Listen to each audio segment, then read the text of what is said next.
vivendo o tempo comum e Jesus nos fala através de parábolas, né? A primeira leitura no livro de Provérbios, em vários capítulos, simboliza a sabedoria na figura da mulher. No último capítulo, louva a mulher real, que teme a Deus e cuida de sua família com amor. A leitura de hoje extrai 7 dos 22 versos que compõem o poema suficientes para exaltar não tanto a beleza física da mulher, e sim os talentos e as habilidades de suas mãos operosas. Ela compra a lã e o linho e os trabalha com a destreza de suas mãos. Como a tecelã estende a mão para a roca e com os dedos segura o fuso. Com o trabalho de suas mãos, veste a si mesma, veste o marido, os filhos, empregados e empregadas, e ainda estende as mesmas mãos para os necessitados e pobres. A mulher é mais preciosa do que todas as joias. Em sua feminilidade, ela realiza-se como mulher, como esposa e como mãe, porque gera vida, alimentando e protegendo a como quem serve, para a felicidade de toda a família. O poema conclui-se dizendo que a beleza é formosura da mulher. São passageiras, mas a mulher que teme a Deus, pelo cuidado que manifesta em sua vida, merece ser louvada, porque encarna o amor, a generosidade e a providência divina. A mulher sábia é como um artesão que sustenta a criação desde o mundo, como diz o Eclesiástico. Então é um poema, né? A gente olha, é uma leitura maravilhosa. Eu preparando a homilia, estudando um pouquinho, eu fiquei pensando, né? Olha como quem fala que Deus não existe, não tem como, né? Como que aprenderam, né? Tirar do algodão os fios, né? E com a roca virar, segurar com a mão e fazer tecido, né? É a sabedoria de Deus. Tem hora, eu vi esses dias uma reportagem de uma menininha que estava fazendo, não sei se vocês viram na televisão, eu acho que foi no Jornal Nacional, não me lembro agora, que ela arrumou um esquema para fazer raiz quadrada, diferentemente de todas as raízes quadradas que a gente aprendeu, né? A menina deu sabedoria, ela falou para o professor, se fizer assim, assim, saiu no livro aí, não é? Da matemática. A sabedoria vem de Deus, não é para qualquer um, né? Aliás, é para todos que queiram, é para todos, porém nem todos querem, né? Então é para todos, mas porém tem alguns que não querem. A segunda leitura, que esse dia nos surpreende como ladrão, né? Que esse dia não nos surpreenda como ladrão.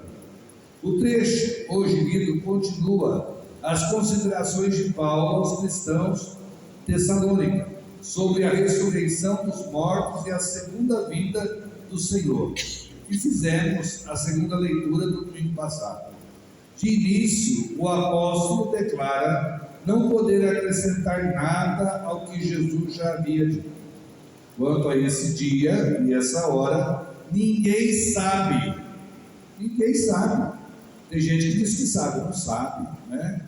Ninguém sabe, nem os anjos, diz a palavra de Deus, do céu, nem os filhos, nem o Filho, nem Jesus, mas somente o Pai. Só Deus sabe, né? Quando tudo parece estar paz e ter segurança, o dia do Senhor virá de repente como um ladrão. Aí, se a gente pensar no Moisés que estava andando de bicicleta, 62 anos com saúde, para a bicicleta vai empurrando e cai no mundo, né? Você não espera, estava tudo bem. A esposa e ele andando de bicicleta. Paz e segurança, o dia do Senhor virá de repente, como ladrão, de noite. O que fazer então? Como se comportar? Na admoestação final aos cristãos, Paulo espera estar entre os vivos quando acontecer a vinda do Senhor. Aí a gente pode pensar, mas Paulo já morreu há muito tempo. Estamos no sono que falava a leitura da semana passada, um sono da morte, um sono profundo. Quem é de Deus não morre, continua vivo. Um sono profundo, né? E daí quando Jesus voltar, eles vão ser ressuscitados por primeiro. Se nós estivermos nesse mundo, daí ele vai separar o joio do trigo. Esta ala de cá não vai, essa ala de lá vai. Já pensou que tristeza? Né? Então a gente tem que fazer de tudo para ir. E Deus sabe que a gente quer ir. Continuemos vigilantes e sóbrios, diz Paulo, para não sermos surpreendidos por esse dia, iluminados por Cristo. E aí nós somos iluminados quando a gente é batizado. Acende-se uma vela, não é? Acende-se uma vela no círculo pascal. Iluminados por Cristo, somos filhos da luz, não das trevas. Em outras palavras, os cristãos são convidados a viver na tensão escatológica, né? Entre a vida e a morte, da vinda do Senhor, mantendo sempre viva a fé e a esperança e os seus compromissos do dia a dia. Então nós temos que continuar vivendo numa boa, procurar ser bom, procurar ser cristão que dá testemunho de vida, mas a gente tem que viver com muita tranquilidade. Quando a palavra diz para nós assim, ó, temos que nos esforçarmos para não pecar, isso já nos dá a salvação. O problema é quando a gente acha que tudo é certo, não é não. Tem coisas que pode, tem coisas que não pode, tem coisas que é pecado, tem coisas que não é pecado. Ah, mas eu pequei, também pega, não é? Eu pequei, mas eu me esforcei para não pecar, é diferente. Agora, se eu pecar e achar que é tudo bonito, eu vou fazer o que o outro faz, o governo rouba, eu vou roubar também, né? O governo passa os outros para trás, eu também vou passar. Tudo isso, a gente não pode ser como os caras que fazem errado. A gente não pode. Nós temos que ser corretos, não é? Ah, padre, mas eu vou pagar um imposto direitinho, os caras passam perto. Eu falei, faça direito que Deus te abençoa. Faça as coisas certas que Deus te abençoa. Não queira passar ninguém para trás. Se é cristão de verdade, tem que aprender a viver com aquilo que é do nosso trabalho, do jeito que tem que ser. Depois, nós ouvimos do Evangelho que tinha 3 que receberam talentos. Um recebeu 5, o outro recebeu 2, não foi? E o outro recebeu 1. Olha, quando a gente tem medo de fazer as coisas, só acerta quem dá um passo a mais.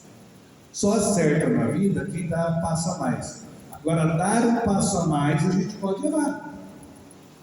Dar um passo a mais, a gente tem que voltar. Mas a gente só vai crescer na vida se nós dermos um passo a mais.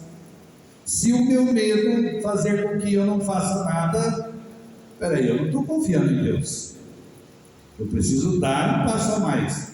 Então, esse que recebeu 5, ele deu um passo a mais. Ele não ficou parado. Ele pode até no meio dessa caminhada ele ter perdido um pouco, mas ele conseguiu recuperar e conseguiu ajuntar mais 5 talentos. O que tinha 2 também deu um passo a mais. Não ficou só com 2. Deu um passo a mais, fez mais 2, ficou 4. Né? Agora, esse que ficou com 1 talento, ficou morrendo de medo, porque o patrão é bravo, é severo. Eu vou enterrar esse dinheiro, que a hora que ele chegar eu dou para ele o que é dele. Vagabundo sem vergonha, né? Vagabundo sem vergonha, não é? Se você tem medo de fazer as coisas, vamos pensar bem, é vagabundão mesmo, não tem jeito. Só que aqui é parábola. Qual que é os dons que Deus nos dá? Né? E aí a gente tem que colocar isso como dom. O que eu posso trazer para a comunidade, isso na comunidade do todo, não só da igreja, que eu vou ajudar a pessoa a crescer, os amigos a crescer. Então, o dom que eu tenho, eu preciso colocar a serviço. Vamos pensar em quem estuda matemática. É bom chamar a dona Dilma para ensinar matemática para a gente, né? Ela é ótima em soma, é excelente, né? E foi presidente do país, e tem gente que acredita e que ela foi boa. Olha lá, ela não sabe fazer conta, né? Ela nem fazer conta, e quando vai falar, Nossa Senhora, não tem medo. Mas eu não estou aqui para falar dela, mas já falei, porque tem gente que acredita nela, acha que ela é ótima, né? Vamos lá, para não falar do presidente. Mas olha, 2 mais 2 é 4, 4 mais 4 é 8. Quando a gente gosta, quem gosta de matemática, que levante a mão. Tem alguém que gosta? Tem, eu gosto também. Quanto mais você faz exercício de matemática, mais você aprende. Dentro da filosofia tem uma matéria chamada lógica. É uma matéria difícil, muito difícil, e é no português. Mas para a gente que gosta de matemática, eu me dei bem, porque é regra de 3, tem umas coisas interessantes que você fala, nossa, como é que pode, né? Essa coisa que a gente faz no português, que usa algumas coisas da matemática. Quanto mais eu pratico a matemática, quanto mais eu estudo, mais eu tenho a facilidade. De repente essa menina foi assim, ela estudava muito e foi decifrando alguns números lá e chegou aonde ela chegou. Se você sabe matemática, eu estou dando exemplo de matemática, tá? Se você sabe matemática, comece a ensinar os seus amiguinhos a matemática, não só eles aprendem, como você fica melhor ainda.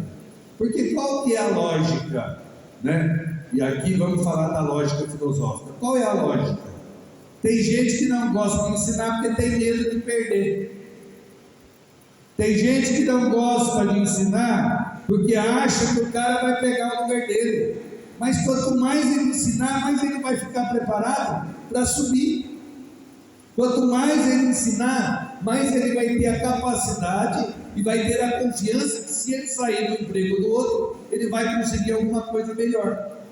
O medo que a gente tem de ensinar as pessoas é o medo de perder o cargo, é o medo de perder a posição.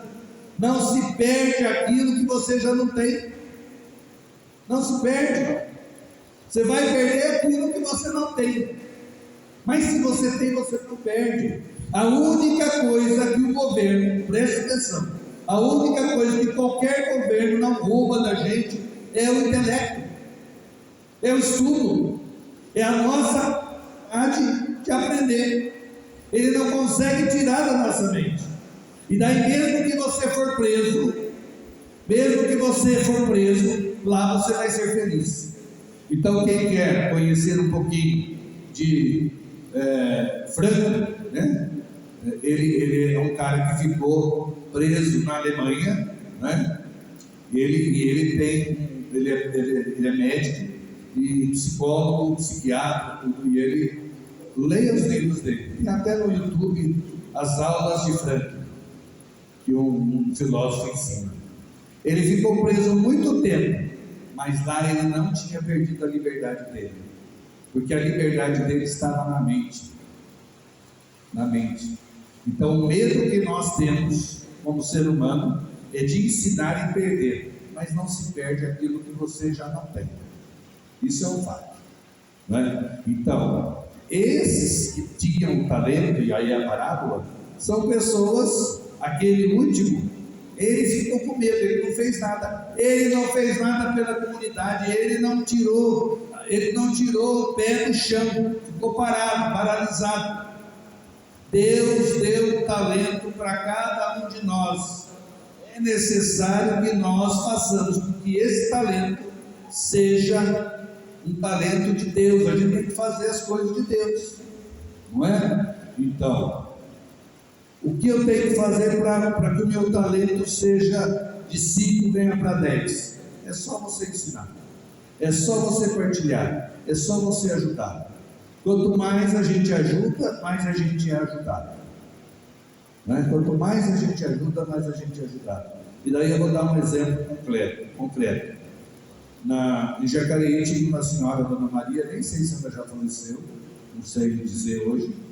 né? A Dona Maria passava muita necessidade.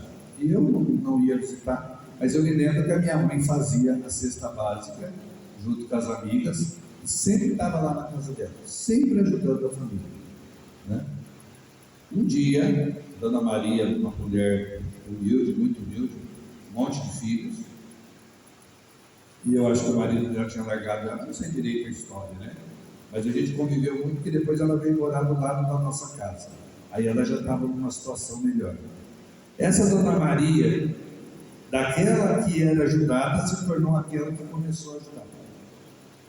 Porque ela cresceu na vida, né? Arrumou um namorado, casou, o rapaz tinha uma situação boa, e ela, mesmo tendo uma situação boa, ela viu que ela foi ajudada, então ela sentiu a necessidade também de ajudar os outros. É isso que Deus está falando para nós hoje. Você tem condições, tem que fazer a sua parte.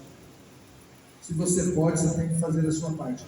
Porque se você espera do governo, nós estamos ferrados, para falar a verdade. E não é só esse governo que está aí, não, é todos que passaram. Eles não estão nem aí para a gente.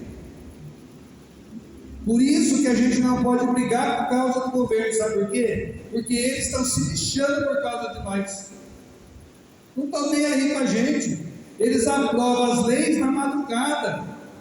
O ladrão vem roubar, a gente não vê. Você está dormindo sossegado, eles estão aprovando a lei para ferrar todo mundo. Não é? Se você não tem Deus, se você não tem esperança, se você não tem fé, você não aguenta o tranco. Porque muita gente passava fome, agora está o dobro passando fome. E vem me dizer para mim que é mentira, porque não é não. Na igreja dobrou a turma de gente que vem pedir as coisas. E a gente vai visitar, realmente precisa de coisas. Então a situação não está boa não. Não vem dizer que a economia melhorou, porque piorou. Não é? Que o ministro lá não consegue nem responder as coisas. Porque quem não tem argumentos grita. Pode ver, pode assistir. Eu assisto. Eles não têm argumentos. Não tem como. Né? Que o Espírito Santo nos ajude. A gente vai sobreviver mesmo estando preso. Né? Mesmo estando preso. A gente tem que ser feliz pelo que a gente é. Não espere dos outros. Mas faça para os outros a regra de ouro. Faça para os outros o que você gostaria que fizesse para você. Amém? Creio em Deus Pai, Todo-Poderoso, Criador do céu e da terra,